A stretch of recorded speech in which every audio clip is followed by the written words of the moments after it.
Third experiment लिखते हैं। Third experiment,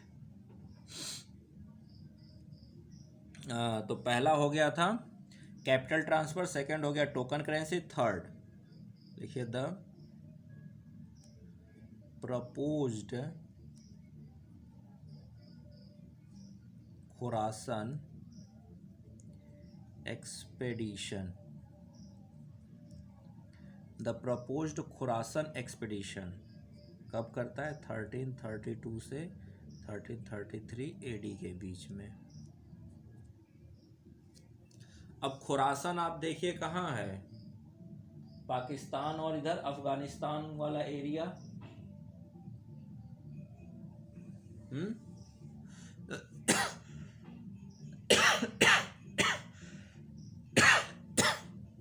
तो अब इसको चाहे क्या था, प्लान किया कि इराक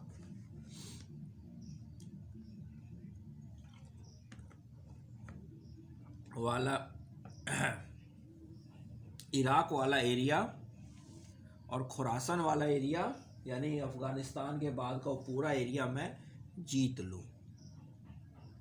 अभी इसको इतने से ही संतोष नहीं मिला, अभी इसको क्या चाहिए? खुरासन का भी एरिया चाहिए।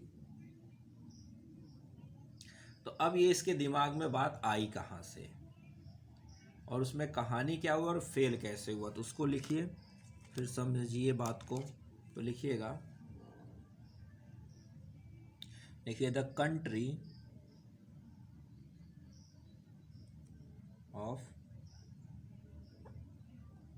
Khurasan formed a part of the Persian Empire of the Ilkhan Mongol.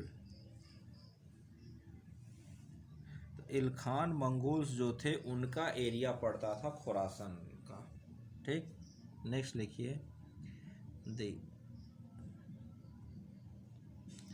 ट्रांसोक्सियाना ruler. अब ये ट्रांसोक्सियाना आपको बता रखा हूँ, आमू दरिया सीर दरिया वाला एरिया, उज्बेकिस्तान, तजाकिस्तान, ये सब क्या है, कजाकिस्तान, ये सब क्या है, यही ट्रांसोक्सियाना रूल का एरिया है। तो वहाँ का रूलर था, तो Transoxiana ruler planned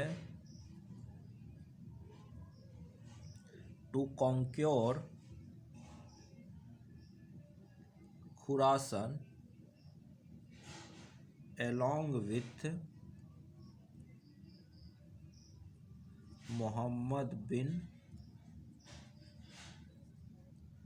Tughlaq and साथ में एक और रूलर को जोड़ा, इजिप्ट रूलर। अब देखिए, ट्रांसोक्सियाना का रूलर है, वो चाह रहा है खुरासन को जीतना, और वो खुरासन किसके अंडर में है? पर्शियन एम्पायर इखलाल मंगोल्स के अंडर में है।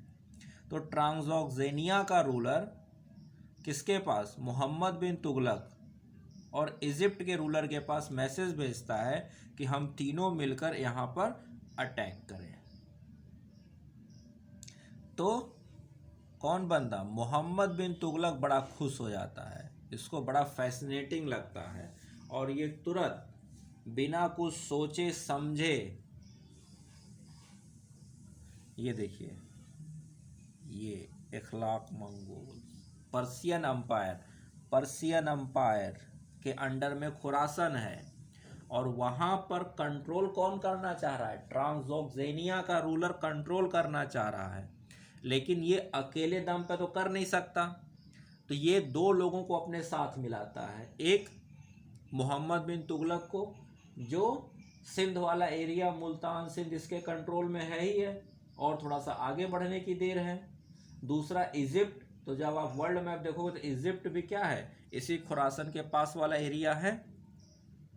तो कहता है कि हम तीनों लोग तीन तरफ से अटैक करेंगे और जीत लेंगे और आपस में बांट लेंगे। ये मोहम्मद बिन तुगलक को बड़ा ही फैसिनेटिंग, पता नहीं कैसे डिसीजन लगा, प्लान। और ये क्या होता है, तैयार हो जाता है इस एक्सपीडिशन के लिए।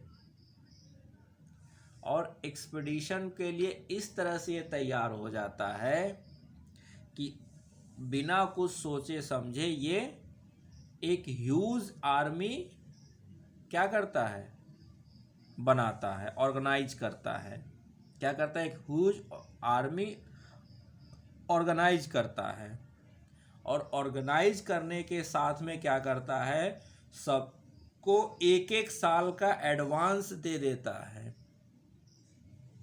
ह्यूज आर्मी ऑर्गेनाइज करने के बाद सबको एक एक साल का एडवांस भी दे देता है।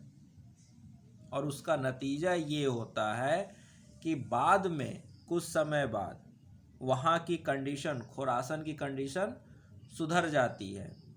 तो ये प्लान फ्लॉप हो जाता है और आर्मी डिसबैंड करनी पड़ती है। तो ये क्या हो गया, बहुत बड़ा लॉस हो गया। किसको, फिर से सल्तनत को। तो लिखिए इस पॉइंट को। तो ये अब देखिए, अब कोई आपके सामने प्लान रख रहा है तो आपकी पहली सोच क्या है कि पहले आप उस प्लान के बारे में पूरा सोचो तो सही कि ये प्लान एग्जीक्यूट करने लायक है कि नहीं है। आप जा रहे हो खुरासन जीतने, एक तो इतना दूर का एरिया, आप अभी अपने आसपास के नीचे साउथ इंडिया के एरिया को आप कंट्रोल नहीं कर पा रहे, उसके लिए आपको राजधानी बदलनी पड़ रही है, वहाँ भी आप सक्सेस नहीं हुए, और आप इतने दूर के एरिया को एक का एक्सपीडिशन करने जा रहे हो, अपने नज़दीक का तो आप संभाल नहीं पा रहे हो। तो ये सब क्या था, इसीलिए कहा गया कि ये सिर्फ थ्योरेटिकल सोच रहा है, प्रैक्टिकल नहीं सोच रहा है। तो अब लिखिए, Khurasan along with Mohammad bin Tughlaq Egypt ruler. अब क्या होता है, लिखिए नेक्स्ट पॉइंट, लिखिए फॉर दिस, यानी फॉर दिस मतलब एक्सपेडिशन के लिए, क्या, Tughlaq organised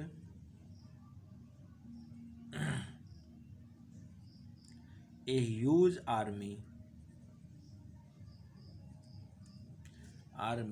organized a huge army and also pay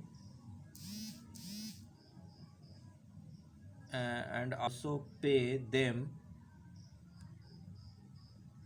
for 1 year in advance।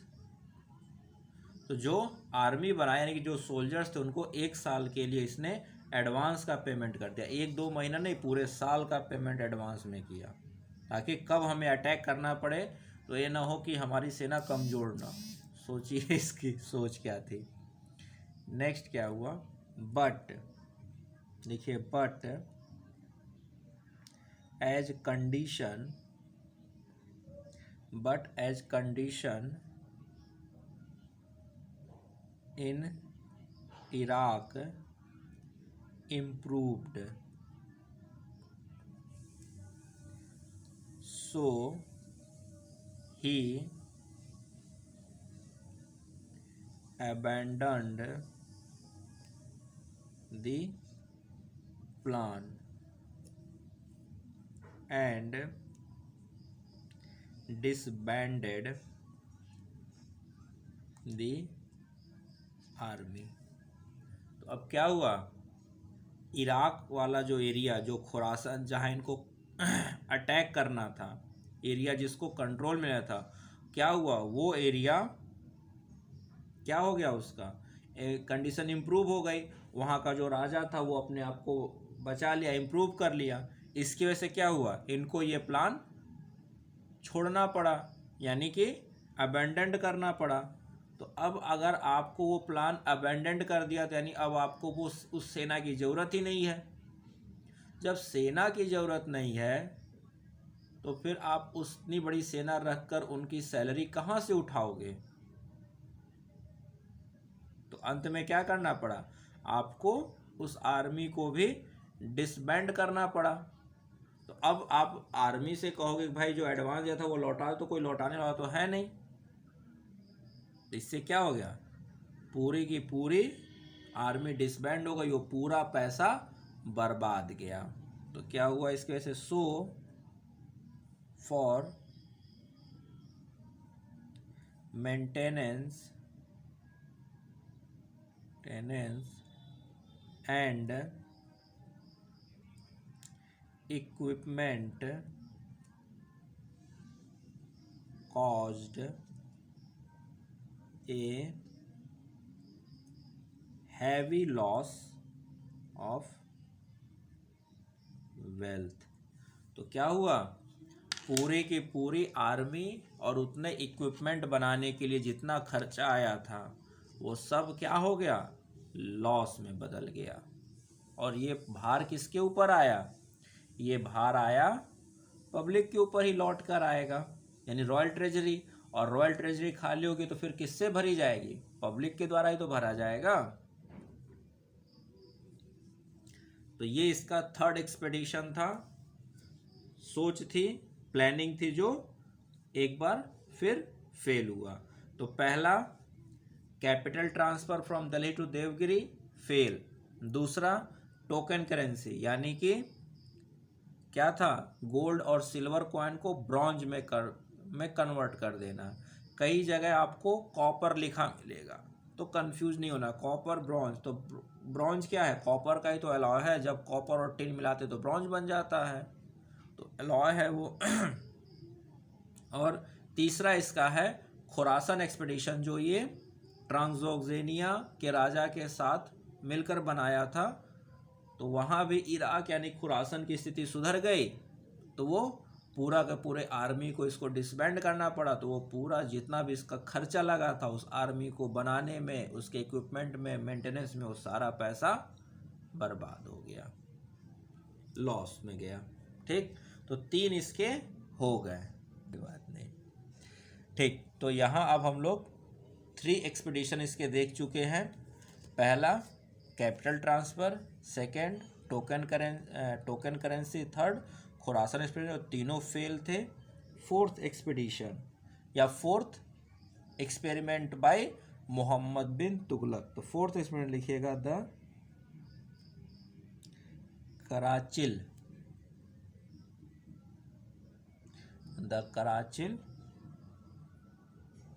Expedition, the Qarachil expedition.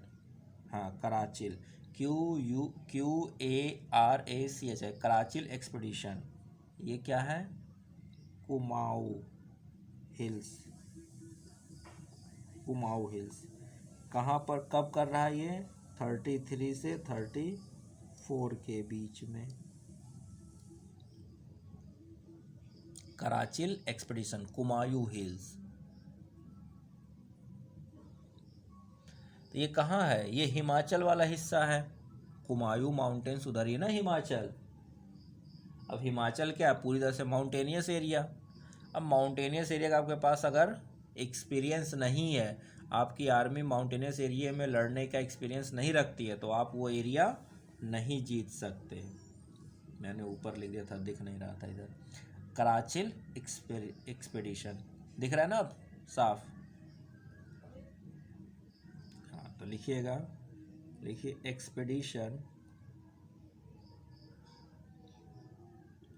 expedition was directed against Himachal,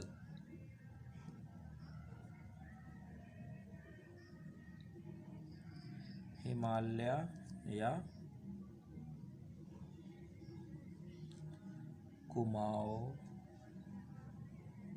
hills. लिखिएगा। अब इसमें क्या हुआ, देखिए, army sent against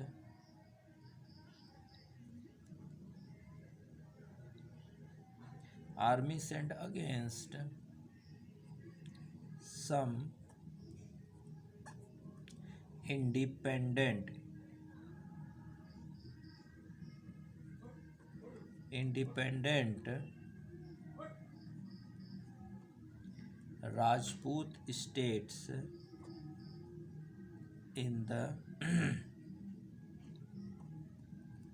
Kumaon, Garhwal hills. तो भाई ये सब क्या थे? छोटे छोटे राजपूत स्टेट्स थे वहाँ पर। हिमाचल में क्या थे?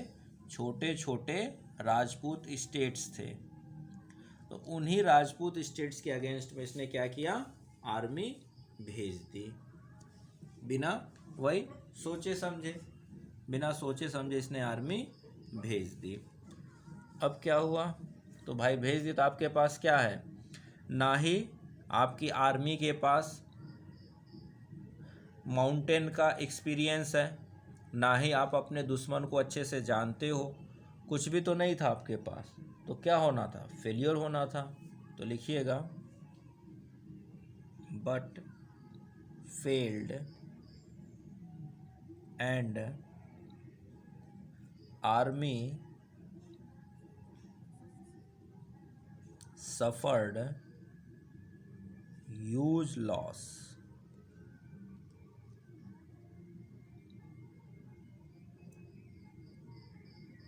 क्या हुआ? Huge loss.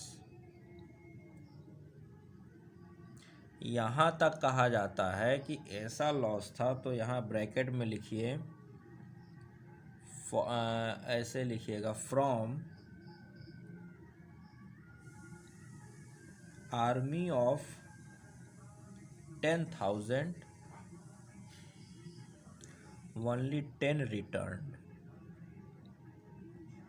इतना भारी नुकसान, 10,000 की सैनिक भेजे गए थे और उसमें से मात्र 10 वापस लौट के आए। कितने मारे गए, कितने तो पहाड़ों पर गिर के मर गए, कितने बीमार होकर मर गए।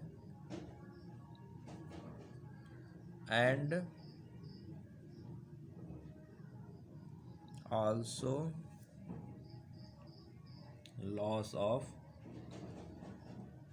Sultans wealth and prestige. भाई आपका वेल्थ का तो नुकसान हुआ, साथ में प्रेस्टीज भी गए कि छोटे छोटे राजाओं से आप हार गए। क्या हुआ? छोटे छोटे राजाओं से आप हार गए। ठीक है। तो ये 4 एक्सपेरिमेंट तो इसके ऐसे थे जो इसकी वजह से इसको क्या हुआ? हैवी इकोनॉमी या वेल्थ लॉस हुआ। ठीक, यहाँ तक चीज़ें समझ में आई। अब इसके आगे है नेक्स्ट 5th एक्सपेडिशन, यानी इसका 5th एक्सपेरिमेंट। अब 5th एक्सपेरिमेंट जो था ना, इन 4 जो इसके एक्सपेरिमेंट फेल हुए थे उसका रिजल्टेंट था। 5th experiment was the resultant of earlier 4 failed experiments. क्योंकि इन 4 एक्सपेरिमेंट में ये क्या हुआ था? इसको हैवी वेल्थ लॉस हुआ था, ट्रेजरी खाली हो गई थी। तो अब आपको क्या है? इतनी बड़ी सरकार, इतने बड़े एरिया को, टेरिटरी को आपको चलाना है, पूरे खर्चे हैं, सैलरी है। तो इसका मतलब आपको क्या करना होगा? आपको वेल्थ का इंतजाम करना होगा। तो अब वेल्थ को पाने के लिए क्या करोगे? आप टैक्सेशन को बढ़ाओगे, यानी कि अब आप क्या करोगे? टैक्स बढ़ा दोगे। तो 5वां जो इसका एक्सपेरिमेंट था, that was the resultant of the failure of earlier 4 experiments. तो 5th experiment was the taxation in the Doab. कब किया? इसी बीच में किया। टैक्सेशन यानी कि टैक्स तो पहले से ले रहा था। जैसे गयासुद्दीन तुगलक ने तो क्या किया था? 1/10 कर दिया था, लिखवाया ही था आपको। तो इसने भी तो क्या किया? इसने इतना ज़्यादा वेल्थ लॉस कर दिया कि अब इसको टैक्स बढ़ाना पड़ा। तो लिखिएगा, in order to overcome financial difficulties,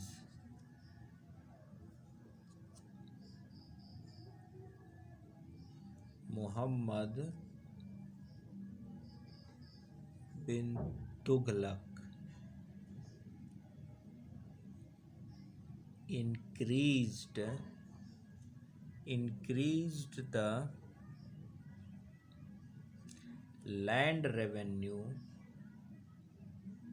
increased the land revenue,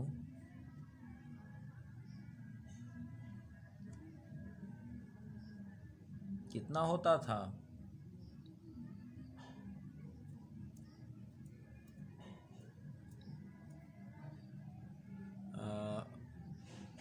हाँ, तो हाफ, तो हाफ ऑफ प्रोड्यूस। कितना ला दिया? Half of produce on dwarf farmers. Dwarf area क्या हुआ? गंगा यमुना का बीच का एरिया है, तो क्या है? ड्वार्फ है, गंगा यमुना ड्वार्फ। अब इसका बैड लक कहिए कि क्या कहिए, ये ऐसे गलत टाइम पर बढ़ाया था कि उस वक्त फेमाइन आ गया। क्या आ गया? फेमाइन, यानी बारिश कम हुई, उपज कम हुई, तो क्या आ गया? अकाल पड़ गया। और अकाल के साथ साथ एक और दिक्कत आ गई, प्लेग। तो लिखिएगा, तो ये बैड लक भी इसका काफ़ी ज़्यादा था, अनलकी भी बहुत रहा ये। लिखिएगा, ऐसे लिखिए, this measure proved to be ill timed, यानी गलत समय पे इसने किया ही। एज द, किस्मत खराब नहीं है, इसकी सोच ही खराब थी। Dwarf was passing through famine and followed by plague, through famine and followed by plague. तो उस वक्त ड्वार्फ में फेमाइन भी था, प्लेग भी था, और इसकी वजह से क्या हो गया? पूरी तरह से इसके खिलाफ जनता बहुत ज़्यादा नाराज हो गई। तो इसके डिसीजंस जो थे वही इसके लिए नुकसानदेह हैं। और वो डिसीजंस कैसे हैं? और सही बात है कि आप बिना प्रैक्टिकलिटी जाने, बिना चीज़ों को समझे, उन पर पॉजिटिव निगेटिव बिना सोचे अगर आप उस पर काम करते हो तो वो डिजास्ट्रस होता ही है। और वही इसके साथ हुआ भी, डिजास्ट्रस, चारों तरफ से इसके साथ डिजास्टर आकर घिर गया। तो यहाँ तक इसके ये 5 एक्सपेरिमेंट्स थे जो बुरी तरह से फेल हुए। The first experiment, transfer his capital from Delhi to Devagiri. Devagiri का नाम इसने दौलताबाद बनाया। जब कैपिटल ट्रांसफ़र किया दिल्ली से देवगिरी, तो वहाँ पर बनाया दौलताबाद फोर्ट। यहाँ से पूरे के पूरे अपने कोर्ट को, सब कुछ वहाँ से, मर्चेंट्स वगैरह सब को कहाँ शिफ्ट किया? दौलताबाद शिफ्ट किया। क्यों? ताकि मैं सेंटर में रहूं और सबको कंट्रोल कर सकूं। अंत में क्या हुआ? अंत में वो प्लान फेल हो गया। प्लान फेल होने की वजह से क्या हो गया? इसको वहाँ से वापस आना पड़ा। वापस आया तो उससे भी इकोनॉमिक लॉस हुआ, और साथ में समर सीजन में वापस आया तो जिससे बहुत से लोगों की डेथ हुई। क्यों? क्योंकि दौलताबाद से दिल्ली की दूरी लगभग 1500 किलोमीटर है। तो पहला इसका डिजास्ट्रस फैसला। सेकंड, हाँ, उस डिजास्टर्स फैसले से एक सोशल इम्पैक्ट ये हुआ कि साउथ इंडिया में इंडो इस्लामिक कल्चर डेवलप हो पाया, यानी कि साउथ इंडिया में इस्लाम फला फूला। सेकंड, इसका टोकन करेंसी का इंट्रोडक्शन करना। तो इसने क्या किया, गोल्ड और सिल्वर कॉइन के बदले ब्रॉन्ज या कई जगह कहिए कॉपर लिखा हुआ मिलेगा, करेंसी से बदलना। तो आप गोल्ड और सिल्वर कॉइन ले आइए और उसी वैल्यूएशन का कॉपर कॉइन या ब्रॉन्ज कॉइन ले जाइए और अपना काम कीजिए। बट हुआ क्या, बहुत से लोगों ने, क्योंकि हर कोई क्या करने लगा, उसकी फॉर्जिंग यानी कि नकली सिक्के छापने लगा। तो नकली सिक्के छापने से तो टैक्स के रूप में भी नकली सिक्के आ रहे हैं मार्केट में, असली के मुकाबले नकली सिक्के से ही पूरी इकोनॉमी चल रही है। तो ये और ज़्यादा डिजास्टर्स हुआ। तो अंत में इसने उस कॉइन्स को बंद किया, तो बैन किया, तो वो कॉइन वापस आए। तो उसके बदले जब इसने सोने और चांदी के सिक्के देने शुरू किए तो इसके खजाना ही खाली हो गया। तीसरा इसका था खुरासन एक्सपीडिशन। तो खुद नहीं, ट्रांसजोनिया के रूलर के कहने पे ये खुरासन एक्सपीडिशन के लिए तैयार हो गया। खुरासन क्या, इराक वाला एरिया। अब वहाँ पर पर्शियन अम्पायर कमज़ोर हो चुका था, तो इसको मौका लगा कि क्यों ना ही खुरासन के एरिया को जीत लिया जाए। अब हुआ क्या कि जब तक ये आर्मी बनाते सब कुछ करते तब तक वहाँ खुरासन के जो राजा के यानी पर्शियन अम्पायर थे उसकी स्थिति अच्छी हो गई। जब उसकी स्थिति सुधर गई तो इनको वो प्लान अबेंडन करना पड़ा। तो अब खुरासन पर अटैक करने के लिए जो इन्होंने आर्मी बना रखी थी उस पूरी आर्मी को क्या करना पड़ा, डिसबैंड करना पड़ा। जब वो आर्मी डिसबैंड किए तो उस आर्मी को बनाने के लिए, उनकी सैलरी के लिए, उनके इक्विपमेंट्स के लिए जो भी आपने खर्चे उठाए थे वो सारा खर्चा बेकार, लॉस में चले गए। तो तीसरा एक्सपीडिशन भी fail. Fourth, Qarachil expedition. Qarachil यानी कि कुमाऊं हिमालय हिमाचल वाले एरिए पर जो छोटे छोटे कुछ राजपूत स्टेट्स थे उनको कंट्रोल करने की कोशिश करना। वहाँ पर जब आपने सेना भेजी तो आपकी सेना को हिली यानी कि माउंटेनियस रीजन के बारे में कुछ भी नहीं पता, वहाँ के राजाओं के बारे में कुछ भी नहीं पता, फिर भी आपने सेना भेज दी।